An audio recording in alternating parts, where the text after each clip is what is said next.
Hello everybody and welcome to another episode of James v. James. Hello. This week we're going to be talking about a fun one, a contentious one, the use of referendums for constitutional reform and the best form of democracy. Which one will win? Yeah, fun stuff. Fun Yes. stuff as usual. So, in the blue corner over there, we got the Brexiteer himself, the righty James.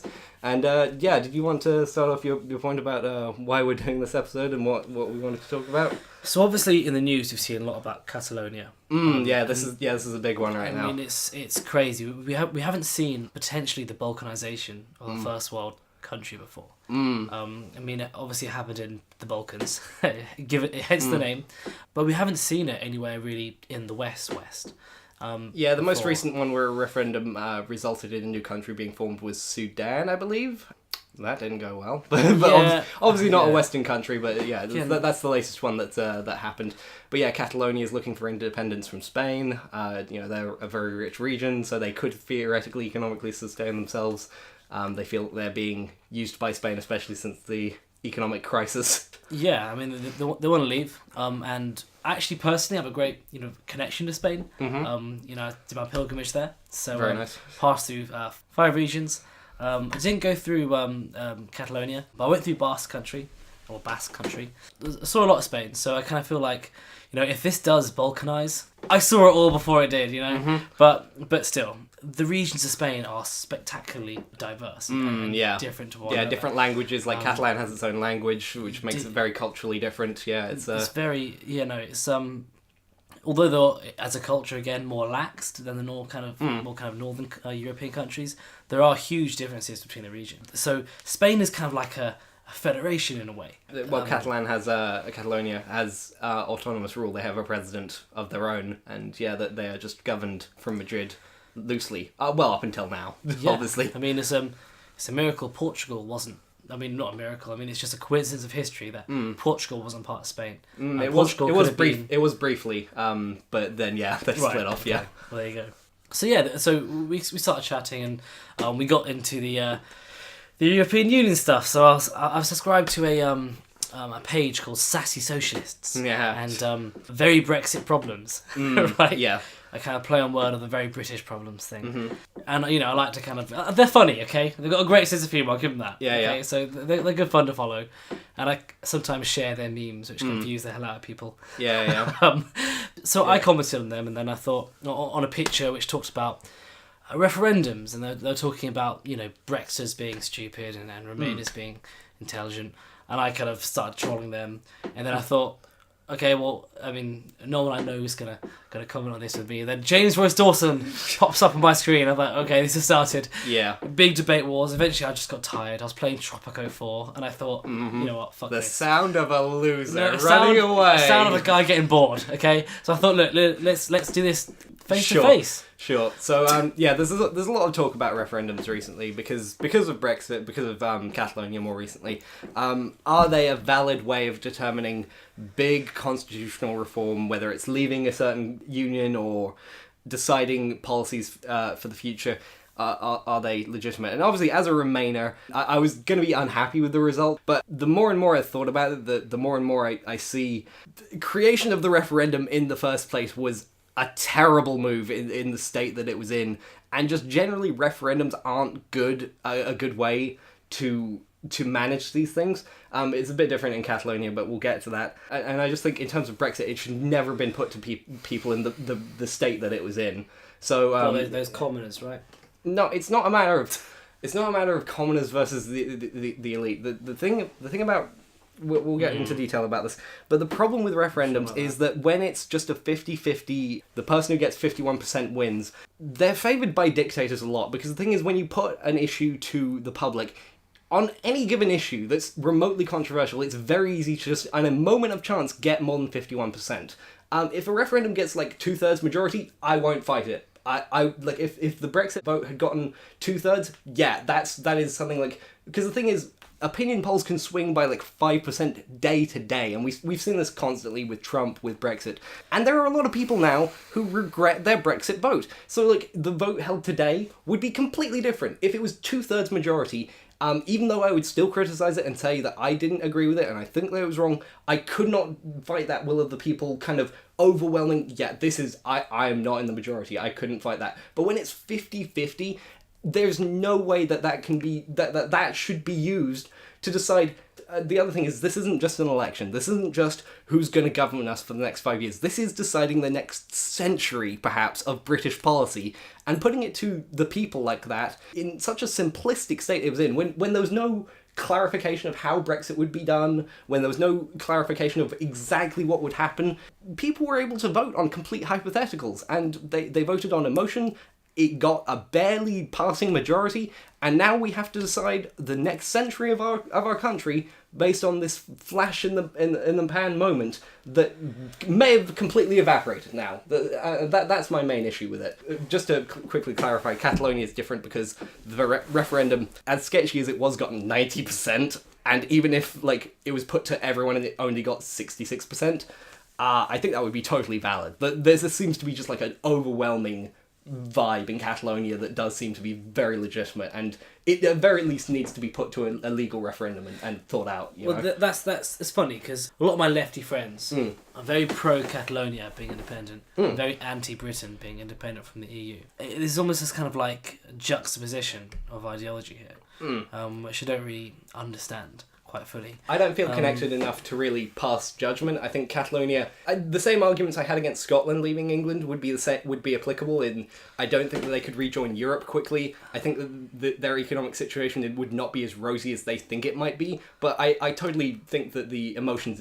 are justified. They are an economically very useful part of Spain, and they are just being leached off essentially. Okay. So well, we'll look at it this way: Catalonia constitutes 20% of Spain's economy. Okay, it's the richest region of Spain. Yeah, isn't Barcelona in the Catalan region? Yeah, exactly. So yeah, it would have a bigger economy per capita than South Korea. Yeah, exactly. Yeah, Okay. I remember hearing that. It'd Yeah, be pretty high up on the world's list of countries' GDP. it's like California wanting to the leave America. California of Spain. Exactly. So yeah. Spain's actually quite similar to America in many ways, in terms of the way it's set up and structured. Okay, and back to the referendums thing. So it's pretty difficult to get 2/3 on anything, really. No, exactly. If the standard was 2/3, I don't think anything would get done. I think general elections are always just a general majority, or obviously we have first past the post, but you know. We're not going to argue about that. I think we both agree that's a dodgy system. Well, we'll get to that later on, yeah. I didn't see anyone questioning us going into the European Union based on referendums. So to then question on us moving out is kind of intellectually dishonest in a way. Because it's like saying, okay, well, when it's my agenda, the referendum works. When it's not my agenda, we need 2/3. I'm not sure that's a fair approach. Well, I mean, that's a matter of whether it would be hypocritical or not. Correct me if I'm wrong, I do think that the referendum in the 70s of, should we enter the European Union, got 2/3, because Britain was the sick man of Europe at that point, and we needed to go into Europe, or at least it was pitched as, we need to go into Europe, otherwise our position on the world stage is fucked. We needed to go in as just like, our economy needs to be supported by this trading bloc. And it was just a trading bloc at that point, so it's very uncontroversial to say, let's get into this trade bloc and we'll worry about whatever other issues it has down the line. It was very popular at the least. It got more than like 60%. I know that. I'd have to look up the numbers. So a referendum in that point, like I said, referendums in general, I'm not against as long as they have overwhelming support. And like, yeah, it's rare. But it's the only issues that you should be put to as a referendum are the issues that are life and death, big issues that everyone's agreeing on. Because otherwise, if everything was decided by referendum, we would have anarchy. Literally anarchy. That is literally how anarchy works. It's just putting it to the people. The point of representative democracy is that we elect people who know more about this stuff, who have cooler heads, who have the job for a long time, so they decide how things should progress. Well, I agree. I mean, there's a certain element of paternalism there. However, people get out of touch, don't they? People don't really know what the people want. People are from certain classes which benefit from the EU, i.e. the educated and moneyed class of the country. It's against their best interest to vote for Brexit, because ultimately it's going to hurt them economically and socially, not the working class. I would say the opposite, but all right. Well, we disagree on that. But the reason why the working class voted for Brexit is because they felt it. So, again, I'm speaking from what the people have voted for. We know that people who voted to Remain were from the higher echelons of society. Higher educated. Well, either way. Yeah. But I mean, again, because it benefits them. I mean, being an educated worker gives you freedom internationally. Yeah. No, that's fair. Being a bricklayer doesn't. So, So, unless you're Polish, apparently. Sorry, go on. Yeah, but no one from Britain is going to move to Poland. Yeah. No, fair dues, yeah. Yeah, so I think certain constitutional reforms do need to be put to the people because it's so rare. And what's actually quite interesting about the European Union is we voted to be in a limited trade bloc. Then it started developing into a political system, okay? And no one voted for that. No one got 2/3 majority to become part of the political union. The politicians just gently guided us into it very, very slowly, like a flock of sheep, you know? We were never asked to be part of the Lisbon Treaty, for example. And actually, we're not the only country who have expressed desires to leave. I mean, Greece has done it, Ireland have done it, and they've all been ignored. So we know that simply polls or simply voting for representatives don't work. Sometimes a clear-cut referendum on certain big-ass issues like this need to be done. Well, like I said, I'm not opposed to referendums on principle. Like I said, if they get overwhelming majority, like if the case for Brexit was so good that everyone was like, the anger was just spread throughout every working class person. Everyone agreed that the European Union isn't helping us and that we definitely need to get out of it, and fuck whatever happens, we just need to get out. If that was the overwhelming feeling and it got 2/3, then yeah, I don't think anyone could really fight with that. Like, that would definitely be the thing. But like I said, because it wasn't posed with any conditions, like it wasn't said, we will leave the European Union by doing X, Y, and Z. If it was put like that, as like, we will definitely put this way, it'll take this long, it'll cost us this much, then people can make an informed decision. But instead they were basing it on emotionally driven hypotheticals with very shaky maths. Like the whole thing of 350 million for the NHS. Pulled out of thin air. There is no guarantee that we would have that much more money. There is no guarantee that that would go to the NHS. And even if it did, that would not actually make up for the amount that was missing from the NHS budget to prevent it from having a crisis this winter. So people were basing this stuff on shaky logic. They didn't know what they were voting for. And even then, even with all the emotions put on it, even then, only about half of the people at that one single moment agreed that they should do it. And done today, it would not get that, I believe, because seeing the negotiation process, seeing the chaos of it, people have said, wow, this was probably actually a bad idea. We did not know what we were signing up for. And that's the problem with referendums that are based on these vague hypotheticals. When it's just, should we go to war, or, you know, signing up for clearly defined trade blocks like what the EU was, that's the thing. The EU, we knew what we were signing up for there. So basing it on a referendum there and getting the 2/3 majority, that was reasonable. But getting out of it, it's fantasy. It's just voting on a fantasy. Well, there's a few things there. Firstly, there's nothing to say that propaganda about £350 million NHS bus, and also the propaganda, you know, the big line of immigrants that was shown. Yeah, exactly. I don't really think they actually really mattered. I think people already thought they wanted Brexit, and it was brewing for years. UKIP was soaring in popularity. I kind of think that to mention those two things, or to mention the propaganda, is kind of like a red herring now, because I kind of think that this was something which was growing naturally anyway. Well, secondly, as well, there's a lot of people who had very good reasons to vote Brexit. It had nothing to do with the propaganda, what was kind of promised to them, who had their own personal reasons. Their communities have been radically changed by immigration. They don't recognise their society anymore. These are the people who primarily voted for it as well. Yeah. I think that the propaganda went both ways as well. I think the Remainers were, if you vote for Brexit, then you're a massive racist. You know, and that was pretty much all that was said. I don't really think they made much economic arguments. There was also what your side dubbed Project Fear, which was trotting out all the statistics of just how bad it could be, which was quite dystopian in some places. I don't agree with all of them, but it was, putting out across the economic argument as well as just, you're racist if you vote for this. There was an economic side you can disagree with, definitely, but it was there, and people labelled it, Project Fear. I think we can both agree that the referendum wasn't done in the best way possible, was it? I think we can both agree that. Yeah. But the fact that we've entered into political union with the European Union without any referendum or any kind of discussion, and then saying, well, we've had a referendum, now we're out. Well, so we're allowed in without it, but to get out, we need some sort of amazing supermajority. It's not amazing. Like I said, we had it, and also, like I said last time, it was an informed decision. It was a clear, like if what was it, Article 50 had been called, and that was just it, and then the vote was put to it, and the negotiations had been done. Like, let's say the referendum had been called in 2019 after all this is done, and they said, okay, if we decide to leave, this is the packet we're getting. Then I think it would have been a bit more fair. But, the Brexit side was allowed to just speculate of the magical, awesome things that would definitely come. We would definitely be able to control our own borders. We would definitely get 350 million a week for the NHS. When they were allowed to just say that, because no one could deny it, because it was a complete hypothetical of the best case scenario, I'm not saying it created the Brexit move, but the people who were already, like you said, unhappy with the situations created by the European Union, that stoked them, that made them more passionate to want to go out. And I think, if it was just put on base logic, it wouldn't necessarily have gone that way. Well, I think if they actually gave real arguments, like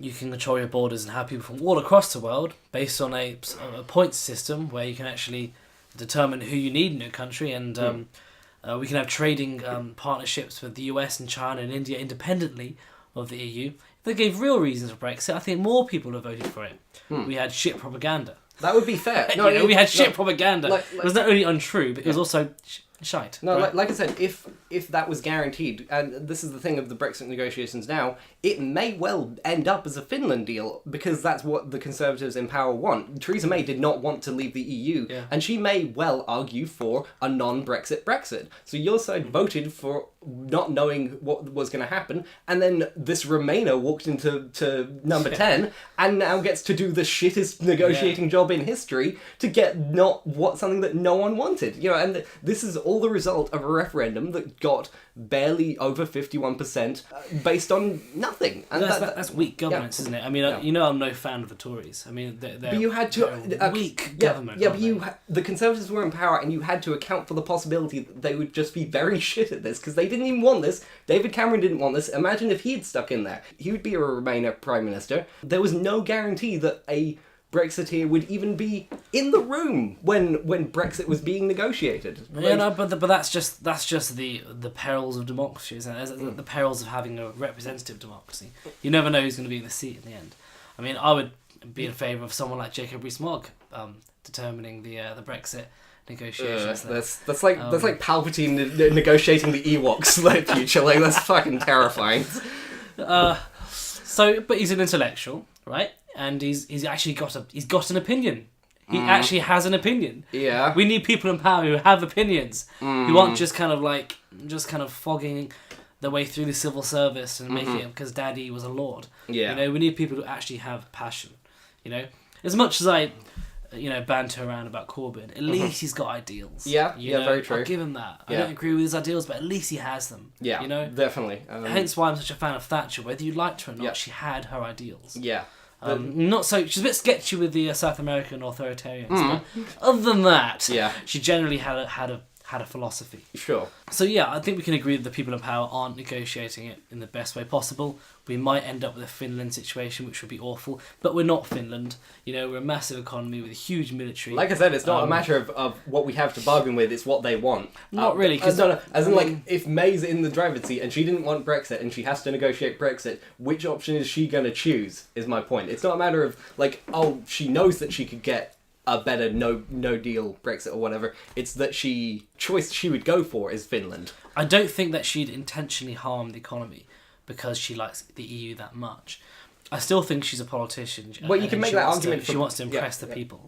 You can make that argument against Brexit. She says, I don't want to harm the economy. And just think of this from her perspective for a second. She said during the campaign, I believe Brexit would very much harm the British economy. If that's what's going through her mind, the idea of doing a no-deal Brexit to her would be ludicrous, and she would never agree to it. So she would want the Finland situation because she thinks that is the best economic option, and this is the problem you have. No, I totally agree with you. So get Jacob Rees-Mogg in. Again, this is, we're not, here to debate the I think we should nation. hold a general election. At this point, right? Brexit happened, okay, well, general election then. That's definitely the situation we found ourselves in because David Cameron promised a referendum at a time where the majority of people didn't actually need it. He saw people bleeding away from his party. He's like, I have to guarantee a majority. I'm going to get those UKIPers back. I'm going to promise them a referendum and that'll do it. He did it. He got his majority. So he committed to a referendum he didn't want to do. No one wanted it. And then the referendum happened. It didn't go his way. The Conservative Party then appointed the person who didn't want it either. We got another election because they were idiots and thought they would get a majority.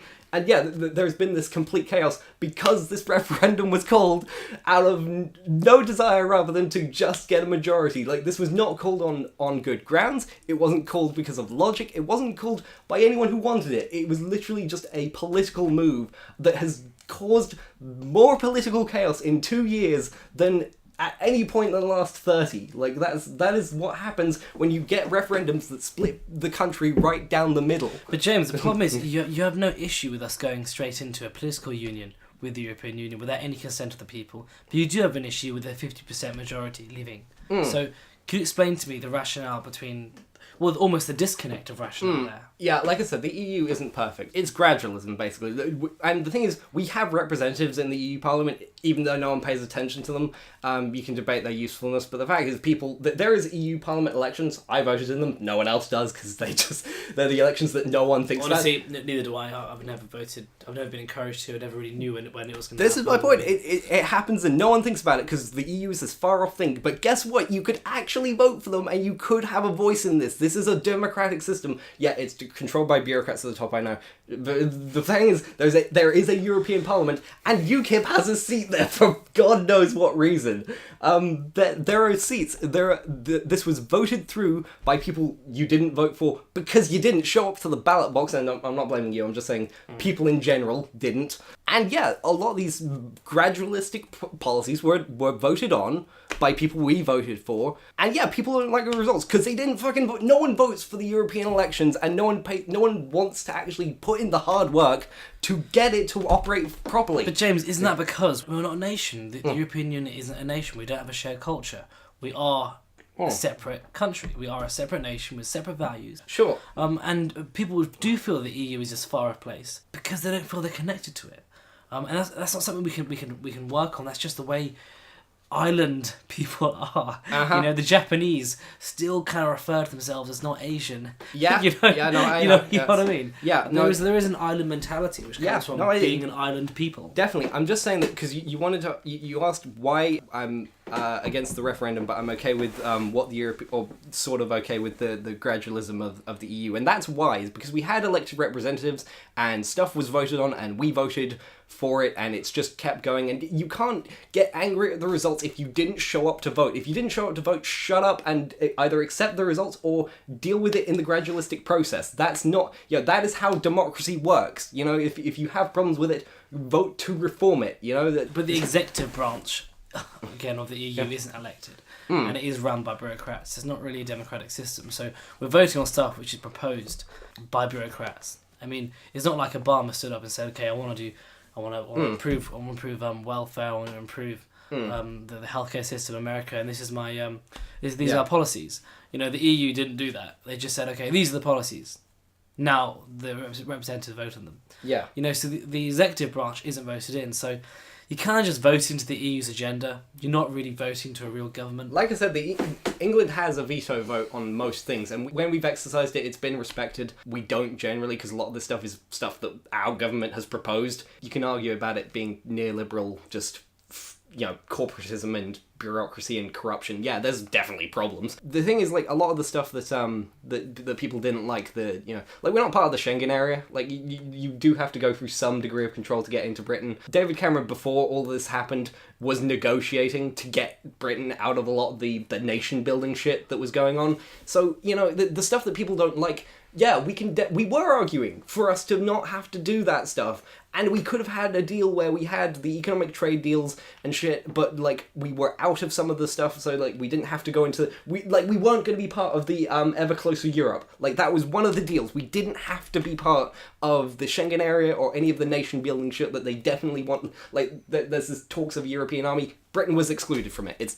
We had no point in that. Like that was France and Germany talking about that. So like all this point of Britain needed to leave the EU to get what it wanted wasn't actually true. A lot of the stuff of the EU of the Brexit vote was pure emotionality based on faulty logic. That was my problem with it. No, well, it wasn't. To you, that's what it was. Yeah. To a lot of people who've had their communities torn apart, who are losing jobs, who are on the lower end of the education and income bracket, for them it's real.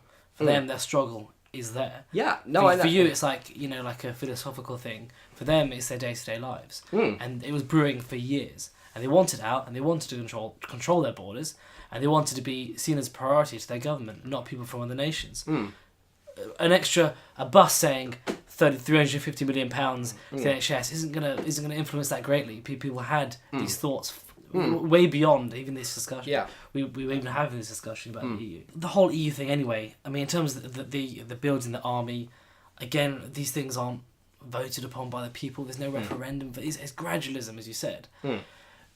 Representatives can't really make these huge constitutional changes for hundreds of millions of people without their knowledge, consent, or even notified by it. As you said, people aren't connected to Brussels. They're not connected to the EU. It's this faraway land. And that's the same thing for a lot of Europeans too. No, like I said, the EU is very, very not great. Very not great. Yeah, no, very ungood, as I would say in Newspeak. But it has major issues, and as much as I dislike David Cameron, he was working his ass off to not have to do this referendum by trying to get negotiations through, and I respect that because he very much didn't want to do this. Like it was he wanted to get the wins of some degree of border control, though fuck, they never actually implemented anything. He wanted to get some of this stuff down so that this didn't have to happen. And like in terms of the stuff you're saying about the gradualism, if you want to reform the system, I want to reform the EU. Totally. The EU's not, not functioning as it really should. But to like I said, to put it as a referendum, as a blank referendum, at the barest minimum, if that's how you're going to put it, you need overwhelming support. Otherwise, what we've seen is it splits everything right down the middle. The people are divided against each other. Nothing gets done. We get constitutional crises like the lack of a majority right now. And everything just falls apart. Like, this is why it's favoured by dictators. A lot of dictators will put referendums to in terms of them getting more power or declaring what they will put it as a referendum because it's very easy when you just put blank ideas out there to get 51% of the vote, and they do it and it works. But in democratic nations where stuff where it's a functioning democracy, what you want is representatives to work it out or just overwhelming consensus. Otherwise you just descend into anarchy. In terms of the whole dictator thing, I think that's actually a really interesting approach. I do think you're slightly strawmanning the argument a little bit, associating it with I'm not saying that it's dictatorial, I'm just saying that's what you're saying slightly. That's not what I intended. I'm just saying that's not what you intended. I think it was a really interesting point. Yeah, I think there's probably validity in that if I was a dictator and I knew that I had an opportunity to get the people on my side for something I wanted. A referendum would make me look very legitimate. Yeah, totally. Interesting point, but I think you are strawmanning this in a way because obviously the people in power didn't want the EU to happen. They just kind of did it because they were kind of, again, as you said, gaining power. Almost in a contradictory way, But I kind of think that if it applies to places like Catalonia, if they only got 51% of the vote, would you then say to them no? Yeah, pretty much, yeah. Because I mean, if you've got 51% at that one time, this leads into another point that's a bit questionable because Catalonia only like 40% of the people were able to vote. I know that's because violence and suppression, a lot of it. But the people tout around the 90% mark of the people wanting to leave, but that was based on 40%, so it might have only been in reality 40% of the people in general that actually want to leave. So who are passionate about it, who are not. Exactly. So like I think referendums. Another thing I think they should be mandatory. I think voting in general should be mandatory. As do I. Australia does it just fine. At the very least, like just a fine or something. Like nothing major, but just like if you don't vote, you have to pay 50 quid, something like that. Because I think you should be engaged in a democracy, and a referendum should have 100% inclusion, because there were plenty of people who didn't vote on Brexit just because they kind of just assumed it wouldn't happen. And that's bad. They were dumb to do that. They should have gone out and voted to assure it. But if we had 100% of people voting, then that wouldn't be an argument. It wouldn't be a matter of, like, we couldn't question, what did those unvoiced people say? Or what did they think? If it was 100%, then it would definitely be, it was this many people. I agree with you. Yeah. But we do have rule of law. And once all parties agree to terms and conditions that Brexit should go ahead via referendum, to then turn back on it and say, actually, everything you said now, they may be valid arguments, but we have rule of law here. You know, and once we agree the terms, we have to keep those terms. And you know what? I think if we remained 51%, 49%, I don't think you question it.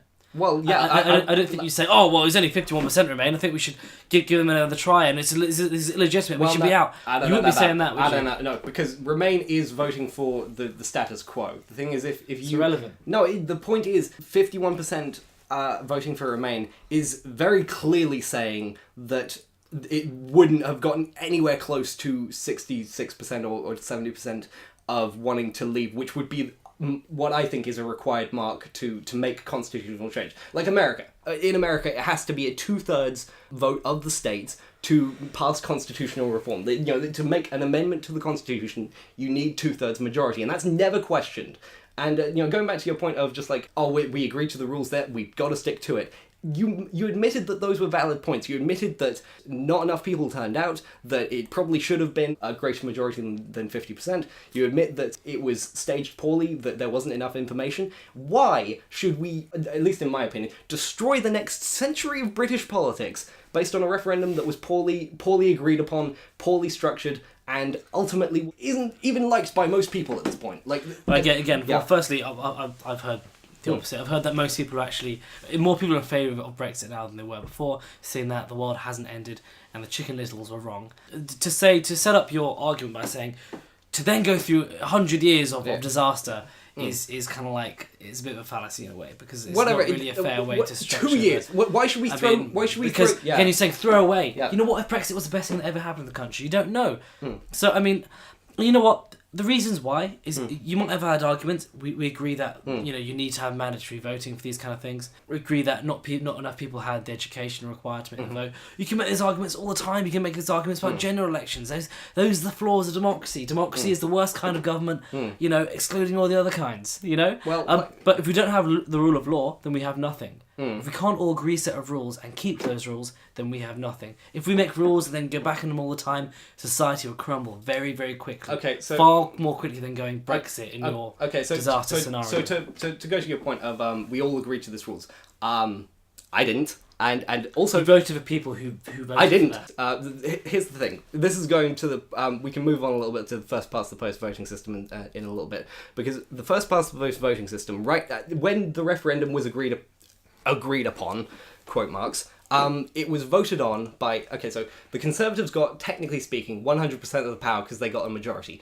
This was based on 50% of the seats, which was based on a vote that only, less than 50% voted on? So, in reality, only 15 to 20% of people in the country wanted actively voted for the Conservatives, who were the only ones, apart from UKIP, who had a platform that included this referendum. So, 15% of people voted in these people...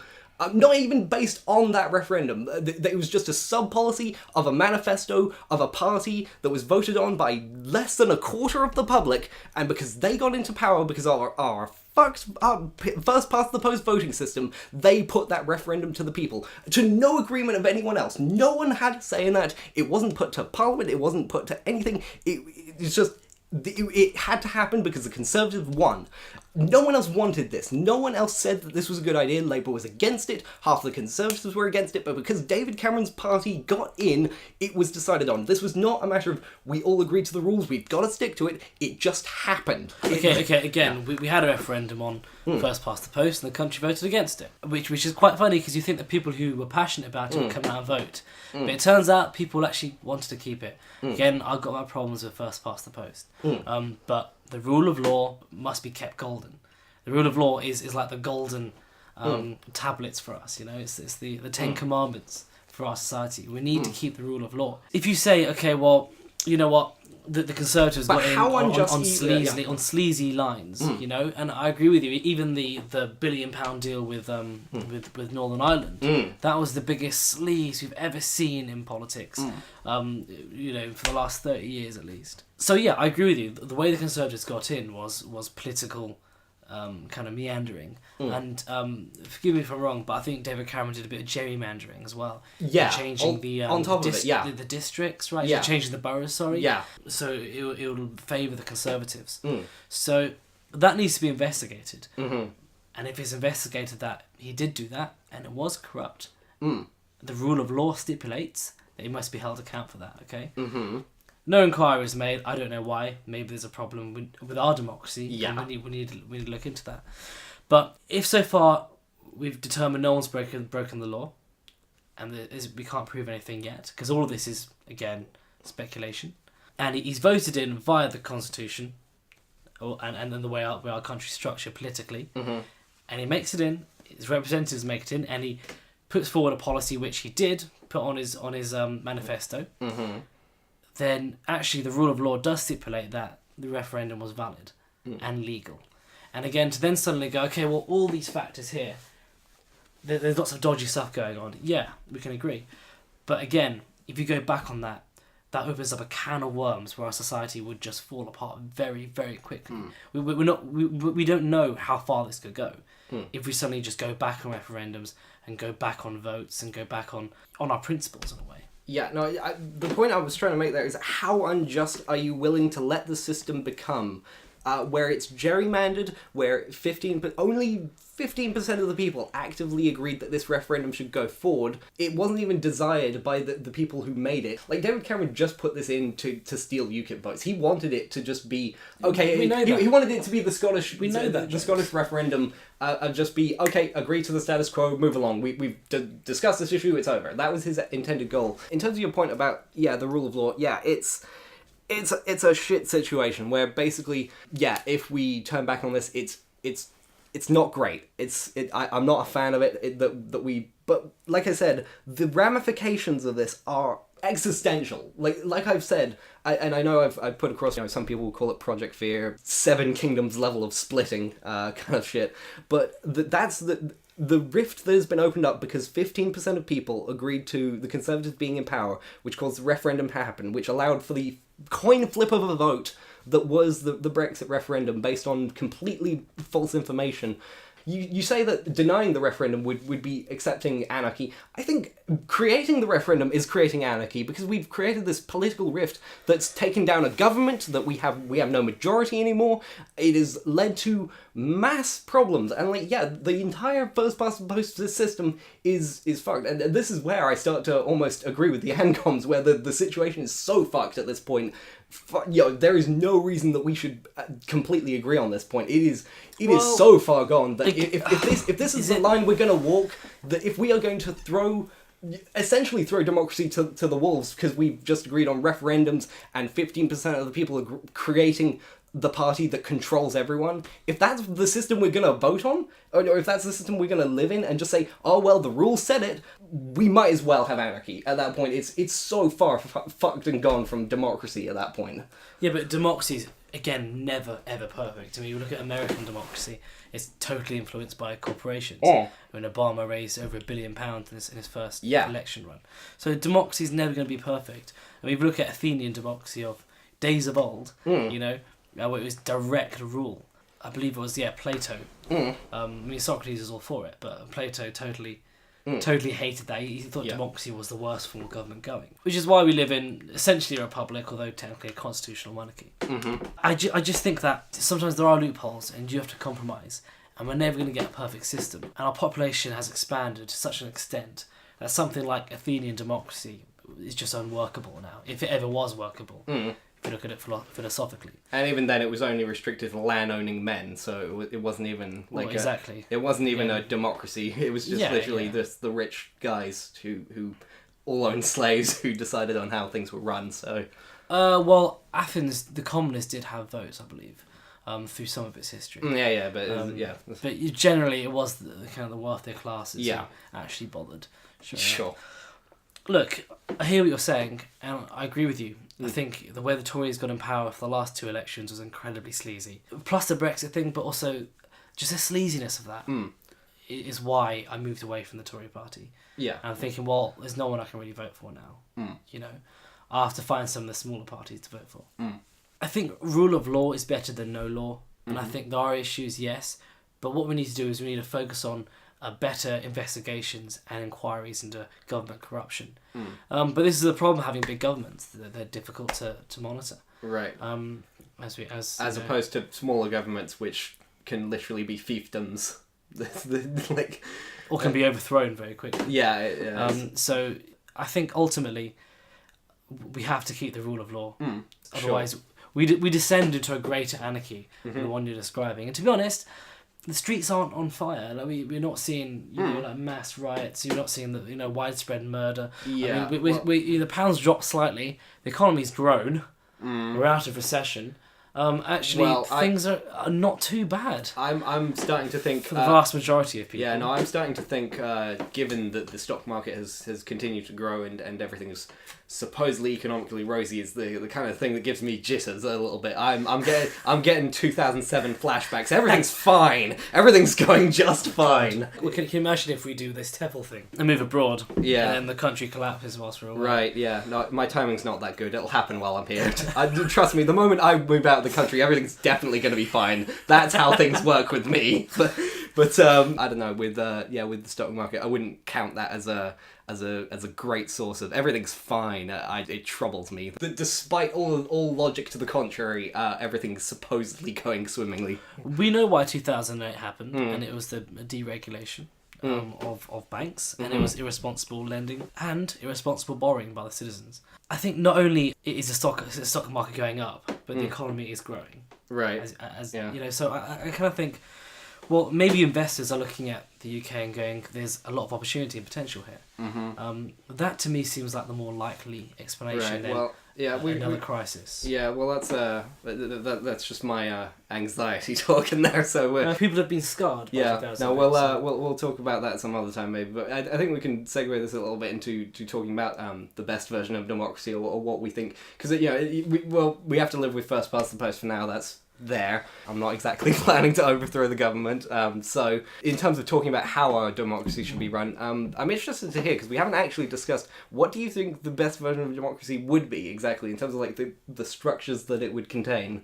How would you get away from the first past the post system, or what would you put it in its place? The first past the post system is very much intertwined with parliamentary democracy. I know America has first past the post as well, but I think the issues with it are kind of like balanced out by the fact that they have a president and an executive branch, which is kind of divorced from the and the Supreme Court, which is So they have 3 branches that are all supposed to check each other. Yeah, and technically we have a third branch now, the Supreme Court, but still, it's not really that prominent. It's entire divorce from the government. But I think my best version of democracy, I'm not really sure about the voting system in terms of first past the post towards anything else, but I do think we should have a system where whips are removed and the Prime Minister can't access the main legislator, right? Okay.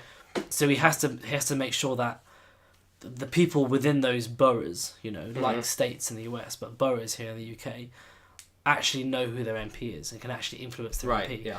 Because it's gotten to the point now that we don't, although an MP might represent a few 100,000 people, and he might be even less than that for a lot of places, and he might be very local, like there's an MP for West Worthing. West Worthing is a very small, part of a small town. Like we have a representative in government, but a lot of people don't know who he is, right? Yeah, no one really votes for people anymore. I vote Labour. Because it doesn't matter, because you're voting for the Prime Minister, really. Yeah, exactly. You're not voting for your representatives. That's the main flaw in British democracy. I would agree with that, yeah. I think first past the post, again, give me the options. I know there's like AV and, Yeah, what do you think of single transferable vote, where it's, you list your preferences and basically, like, you have 3 or 4 representatives for your area, and basically like counted by preferences, so the biggest amount of first preferences gets the top seat or whatever, and then it trickles down from there. I think that makes a lot more sense. Yeah. Is that called SSV? STV. Yeah. STV, right. I think that's probably the best system. It's more democratic in the sense that it takes into account a far wider range of people's preferences. Mm-hmm. But I think the main core problem is that people don't have anyone representing them locally. You should be able to say, well, Tim Loughton was the old MP for our area. You should be able to say, he didn't represent what I voted for in my area. Let's kick him out and get a new MP or, I don't know, congressman, if you want to call it. Right? Yeah. That's the main flaw. I mean, first. Go back to calling them lords. Make them all lords. That's the one thing I like about our country, is we've got these fucking crazy old terms. Make lords elected, and it'll be just it'll make things way more fun. You know what's funny? All this kind of like the lord stuff.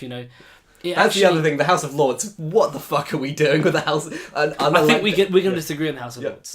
It's an unelected, hereditary. We need it. I'm sorry. An unelected hereditary group of people. Well, no, it's not. No, it's not hereditary anymore. That's been abolished. All right. Okay. Good. Okay, but it's got the Church of England in there. Get them out. Yeah. Religion and government should not be mixed. Right. Separation of church and mosque and state. Yeah. Okay? Yeah. That's very important. Okay. Yeah. Reform the House of Lords and make it appointed experts on certain subjects. Again, democracy is a bit of a technocracy. That's interesting. Well, I mean, democracy isn't perfect, is it? All right. You got to have a mix of both. Okay, so what the Senate in the US used to be appointed. Okay? All right. Yeah. Then it became elected. Yeah. What happened was it just turned into the House. Yeah. Right.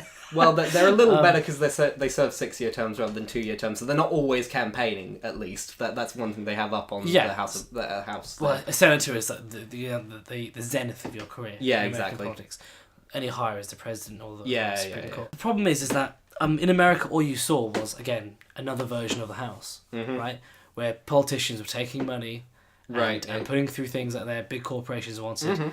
They did again. I think America does it slightly better in the sense they do represent their people and they are accountable to their people. But what we have in Britain, we have the elected House of Commons, where all the pigs are, right? Yeah. And then you have the House of Lords. Well, of course, you can get pigs as well. But you're also going to get people who vote against what the Prime Minister says. Yeah, they have saved my side a couple of times where the Conservatives put forward some Conservatives put forward a motion where they wanted to remove disability benefits. Right, and the House of Lords voted against them. Yeah. Right, and actually a lot of them from the church. Yeah, voted against right. them. It's the people we want to remove. It was a very tricky time for my side of just like, oh, those fucks, we should get them out.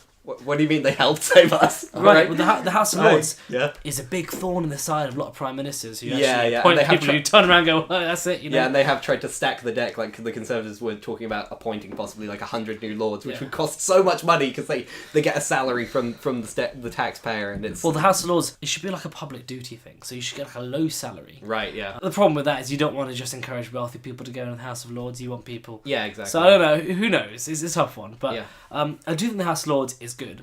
Because you need that kind of like independent kind of branch which isn't really accountable to anyone, and then it's kind of like balanced out by the Democratic branch. We don't want two Houses of Commons like they have in the States. Yeah, I think it's a bit weird in America where they have these two houses. It's a bit of an aberration. Even in the countries where they tried to spread democracy during the Cold War, they never spread their version of democracy. They were always pitched parliamentary. That's interesting. Which says something, I think. Well, like Vietnam was pitched it during the Vietnam War. Exactly. It was just like, oh hey, have this system. What about your one? Just hide that one for a little bit. Yeah, no, I don't think we should have. Thinking about it. I mean, I've. If you're gonna have two houses, it's interesting your technocratic idea. Yeah, that's something I could get behind. It's not something I thought about. I've pitched it more as sort of like a Senate, where it's like they serve maybe 10-year terms or something. Oh, So I agree with that. Yeah. So it shouldn't be for life. no, it shouldn't be in the laws like it is now. No, but like long enough to where they can be removed for, like the FBI director in America serves 12-year terms, so like they are removed from presidencies, like they can't be influenced. They are just in that job for long enough where they can just do their job, and that's a good, you need something like that. Accountable to no one. Yeah, you need that system where they are accountable to everyone, not the small group of representatives. Right. Yeah, exactly. Yeah, they're accountable to the public. Yeah, exactly. But the public can't vote them out either. Yeah, exactly. Unless they do something illegal. Yeah, exactly. So yeah, that's I would agree on that in terms of how the system should be in terms of democracy. Single transferable vote, bigger districts where you know your representative, or say that there's the Conservatives get top because they're the most popular, and Lib Dems are second, maybe like Labour are third, and maybe like there's a fourth one that's a party no one hears about, but they're popular, so they get fourth or whatever. So you even if you're one of those Monster Raving Luna Party, you know that you can find a Monster Raving Loony Party representative in your area who speaks for you in Commons, because he, at least if they got to that seat or whatever, like. Well, wouldn't it be great? I mean, like if you look at the Liberal Party was overthrown by Labour, who thought that the Liberals were becoming too bourgeoisie, and Labour wanted to represent the working class people. I think the Conservatives need to be overthrown by a new kind of libertarian or more kind of truly conservative party.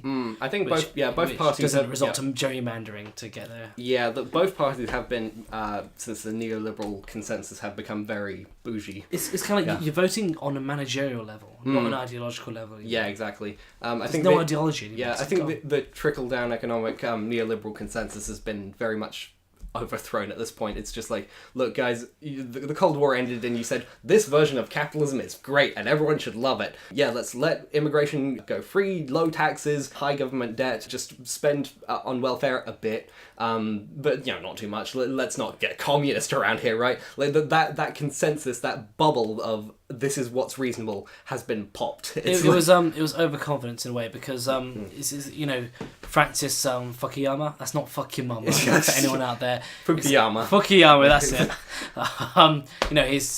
His book, The End of History.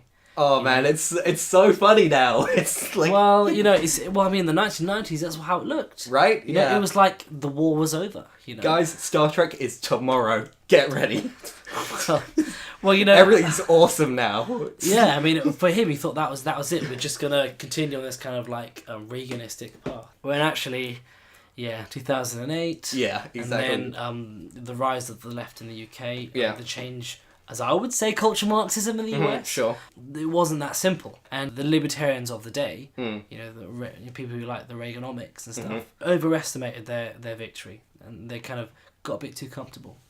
Yeah, exactly. So I think the single transferable vote, the argument against that and other more representative democracies, the one that was pitched when we had the option for single transferable vote was it would create weaker governments, because it would have, like Germany hasn't had a single ruling party since the Nazis, I think.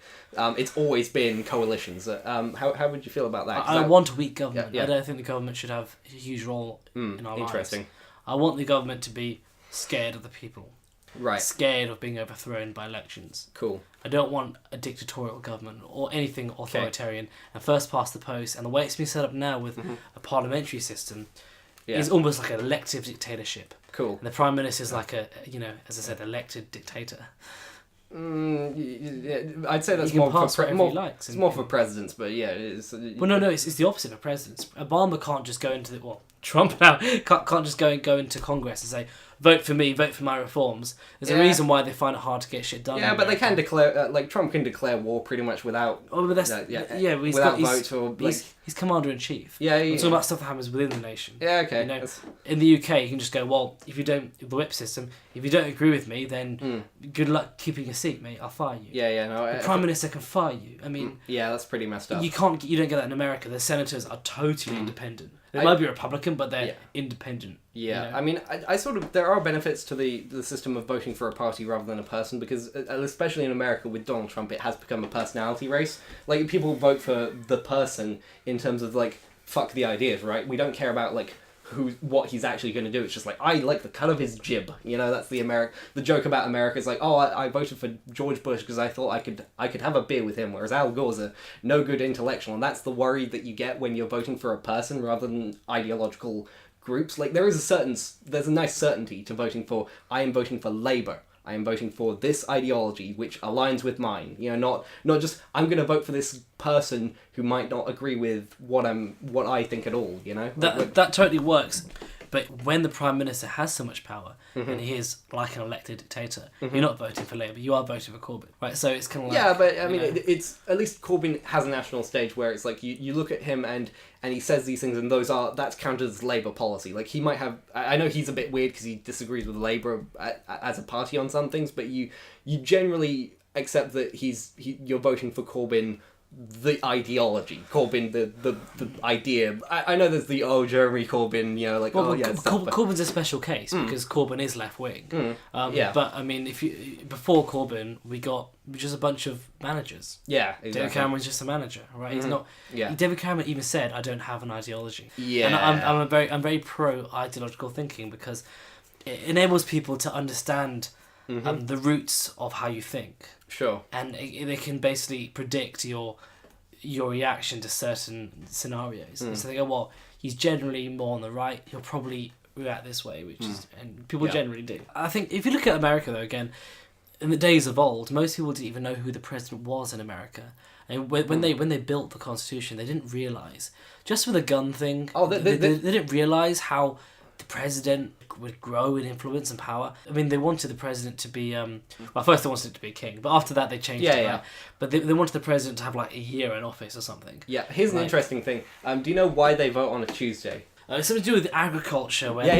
So the reason that they vote on a Tuesday, it's fucking dumb now. They said, okay, you have to vote on a Tuesday because you would have Sunday service, then you'd have a day of travel to your voting station on Monday, and you'd get there on Tuesday. That was the idea. And then you have to work the fields until Sunday. Yeah, right, exactly. So it was based around this idea of multiple days of travel to your voting station. That's not the case anymore. So, yeah, they built this system that was based on distances so far that, the president was in this far-off land that didn't even matter to you. Most people didn't even know who the president was. Yeah, exactly. Back in those days. Yeah, and again, it was started off as land-owning men, white men specifically, who could vote. So it wasn't even, like, voting was just like, it wasn't even really much of a democracy at that point. George Washington, he really was the guy who determined whether America was a republic. Like, when he came out, actually, I believe Benjamin Franklin said it. When they said, so what did you decide in the end? He goes, a republic, if you can keep it. Right? Yeah. That was his first words to peasant. Yeah. It was quite interesting that for about 200 years, the president had 2 terms and then resigned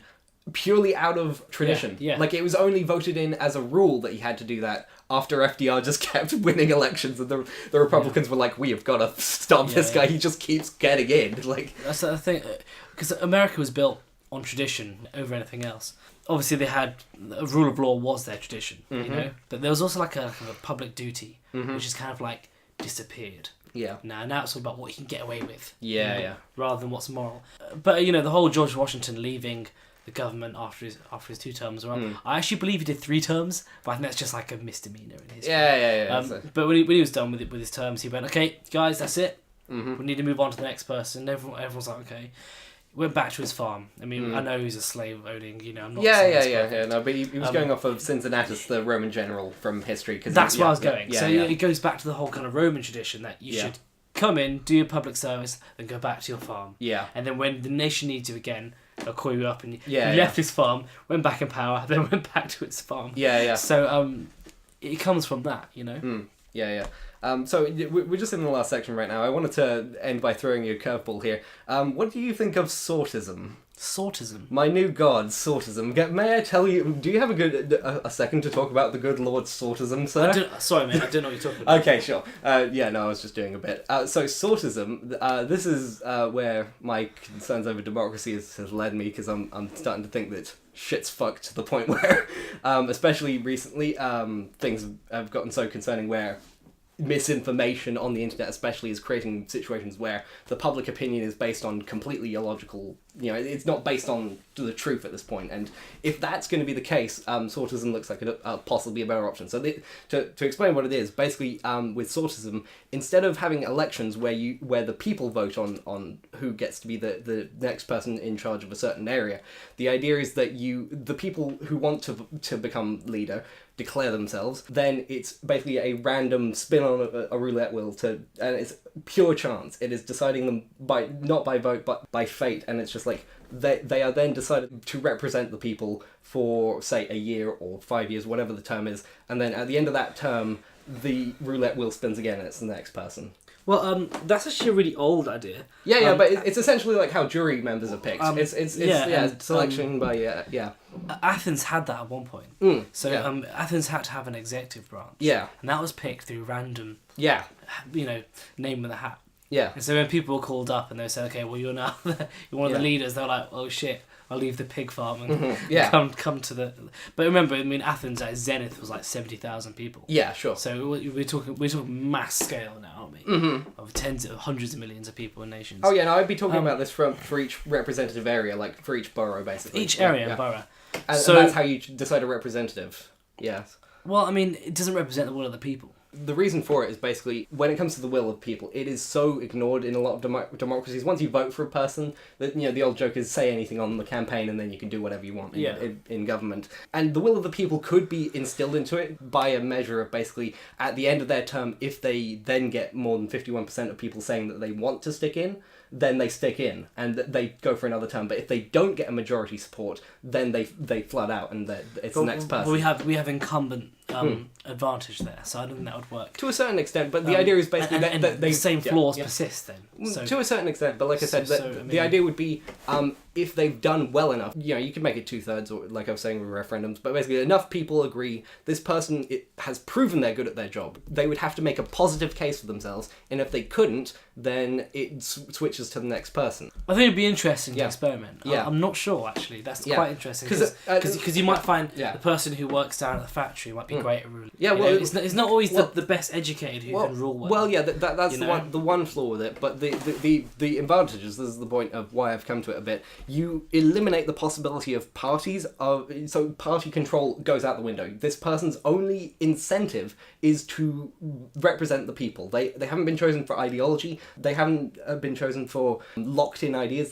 Their only reason is to represent the people and to do the best by them. Okay, well, it's an interesting idea, but to kind of give the opposite view of the factory worker might be a great ruler. What if they're not? What if you're actually just opening the government up to mass incompetence? Isn't it now?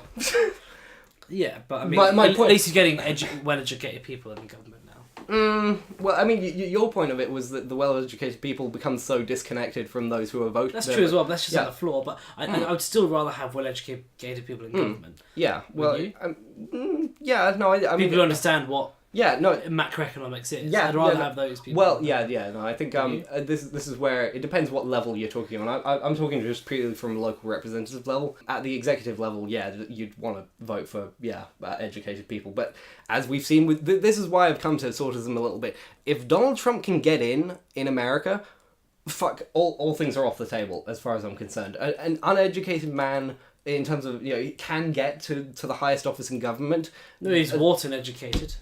That's one of the highest universities in the States. He managed a multi-billion dollar company. I'm not saying he's an intellectual, but he's educated. To say that he's stupid is... He went to a school. He went to a well-known school. He talks at a 5th grade reading level, and that is in private as well. But do you not think that he's got some sort of as you were saying the other day to him on Facebook, he's got sort of degeneracy in his mental quite health. Possibly Interviews with him in the 80s. He's very eloquent. I am almost politically correct. Yeah, no, I am of the belief that he has some degree of degenerative disease, or at the very, very least dyslexia and some form of social autism. That loads of ideas have been floated around.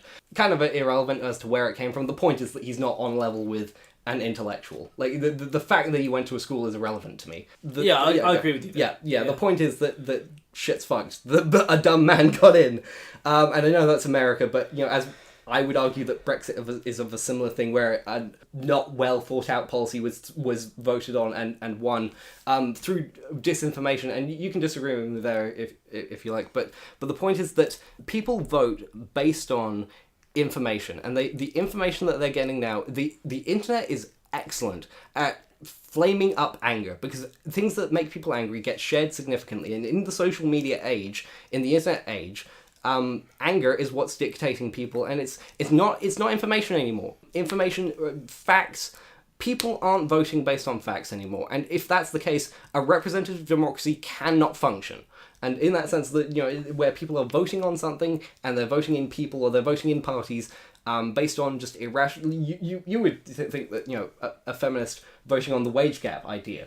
Like, if those are the kind of ideas that are getting people into government, the fact that they are representative and that they're elected by the people doesn't. I'm not like democracy is the best version. I mean, if you look at the Roman Republic, I mean, it was totally corrupted. It was failing. It was falling apart. Augustus swept in with a military dictatorship. Yeah. He played the strings of the senators. Yeah. Worked with them, made sure they were happy, but basically told them what to do. Sure. But made sure they kept their privilege. Mm-hmm. And basically put Rome on a path of unprecedented progress. He created a fire safety system, the very first ever police force in the civilized world. Built roads, even built medical facilities for the poor. Brained in the term bread and circuses. Gave bread. Basically, he made a welfare state. Yeah. Augustus, and he changed Rome for the better, undeniably, and he was a total dictator. Was in power for about 40, 50 years. Yeah. So it can work. Yeah. But generally, we've seen the opposite in most dictators, and we've seen mass murders and mass executions and unrivaled abuse of power. So I agree with what you're saying about the sortism. It would be interesting to see how it pans out. And there's flaws in democracy. I totally agree. But again, democracy is the worst kind of government besides the rest. I'm glad you brought up the Winston. So far. I'm glad I'm glad you brought up the Winston Churchill quote. I was going to use it myself. But yeah, literally, I think I did use it earlier, but I think I slipped it in quickly. But I mean, I would be working from the same pitch for it. Basically, sortism would not be perfect by any degree. It's people would feel that they weren't being represented. I would almost use a quote from Two-Face from The Dark Knight here of fair, unbiased chance. The flip of the coin will never bias. If fairness is our end goal, then theoretically chance would allow for a very diverse field of opinions. And from the metrics of chance, if you have a population that's in a certain borough that is steel workers, then you're more likely to get a steel worker to represent them, and that person's that area's interests would be in terms of the metrics of chance would be more likely to be represented. Okay. Yeah. So the metrics are based on the population's views. Yeah. So you'd have to do widespread polls each year. Every 4 years. And find out what everyone thinks. Then flip a coin based on those desires. Not a poll. It's literally just how the nature of chance is. If you say, okay, who wants to rule? You 6 people or you 1,000 people want to. Sorry, I see what you're saying. Want to have a go. Well, that was a brain fart. I see what you're saying. Yeah, by the chance, by the odds, you'd be more likely to get. And there have been studies done into democracy very recently which show that the will of the working class means dick in terms of a democracy. It doesn't trend at all in terms of what the working people want compared to what actual policies get through. Marijuana legalization has overwhelming support. It has not budged an inch in terms unless you're talking about referendums. Well, yeah, it's different thing. But okay, well, I mean, look, let's try it. Yeah, sortism. It'd be interesting to try. Maybe try it on one borough. The point I was trying to make is that in terms of the system we have now, democracy, it feels more legitimate because you voted for them. But the thing is, the working class people's interests aren't being met because corruption is so widespread. In a sortism system, corruption is impossible because anyone that you try to corrupt could be gone in a year, gone to the chance of however the roulette wheel spins next time. So it implores people, the representatives, to actually represent the people they represent. So how long do these people stay in power after they've been sorted? This would be the deciding how exactly it would work. Obviously, because it's not been practiced properly, it's hard to say. I would say a year, just to really limit the damage they could do. There's no way you can learn how to govern in a year or legislate within a year. I mean, I don't know. It's an interesting idea, but I do think the mass incompetence thing is going to is a big problem because, again, there's a disconnect problem, and I'm totally kind of against elitism. That's kind of entrenched in government. But there's a reason why it's elitist, because the best educated people understand the issues. So, are you going to end up with people just voting on stuff they have absolutely no idea what they're voting for? And I know that is what happens in referendums, but on day-to-day matters like, I don't know, council tax or, how to manage the budget, most people haven't got a foggiest clue what's going on. Yeah, like Jeremy Hunt has no idea how to run an NHS, but there he is. The system we have now, in terms of democracy, elects people just into the system without experience in the system that they have. Like, because the thing is, you're picking an extreme there, aren't you? Okay, Jeremy Hunt, not Philip Hammond. What experience? But the majority of MPs have an education in government politics or economics or social issues. Or at least, or maybe even mathematics, statistics. Yeah, no, it's a point, but like you said with them being elitist and with education indoctrinating people because certain ideas prevail in universities, it means that the ideological window gets shrunk to basically 5 guys in a pub who all agree with each other.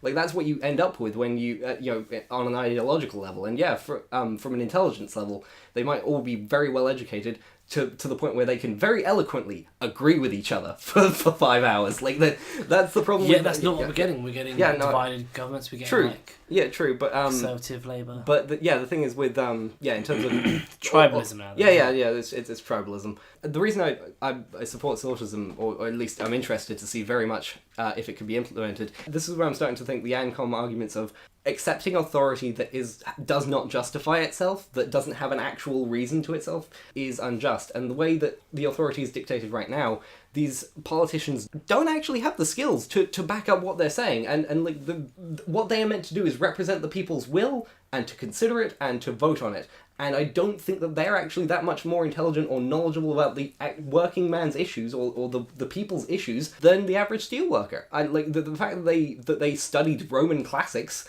doesn't really play into it all that much, I think it's a bit of give and take. I think I do buy that. There could be a great steel worker out there who could do it very well, which is why I think it'd be interesting to experiment on this, and maybe we should. Although this will never pass in government. This is my problem with it, is that it would never. Yeah, I'm aware that I'm heckling from the sidelines of like, you're bad. Stop it. Have this dice. Vote by that way. Yeah. I know that no one's ever going to agree with me, but I hope we can pitch the points at least a little bit. I'm open to it, actually, on a philosophical level. Because when the revolution happens, brother, I'll be gone, mate. I'll be gone. I'm sure, but I'll be somewhere in Spain. But for my fellow, I'll be in Catalonia. For my fellow proletariats, for my fellow precariats who are stuck here, and working for Uber or whatever, you guys, how about when we overthrow capitalism, we throw in a dice roll? How about that? Rather than a dictator, please don't elect a dictator. I'll watch from afar. Yeah, please don't elect a dictator next time. I would be very, very sad if we get unless another... it's you. Unless I don't. As George Bush said, this job would be a hell of a lot easier if it was dictatorship, right? No, I'm one of the people who recognises the amount of paperwork in dictatorship, and I do not care for it personally. Me running all sectors of government would just be just alright. Just you deal with that. You're a very unique person to want to be a dictator. Yeah, I mean, I'm the guy calling for a fucking dice roll. I'm not exactly the guy who's going to end up dictator. So yes. Yeah. Well, have you seen the film The Dictator? I have not. No, don't watch it. Yeah. Okay, great. Yeah, we can agree on that. That's the handshake, everybody. Handshake. Yeah, there we are. Sacha Baron Cohen. He makes bad films. Yeah, but Ali G and Borat is hilarious, but the films suck. As in Ali. All right, this is the next great debate, people. Those are bad films. No, everybody, debating next time.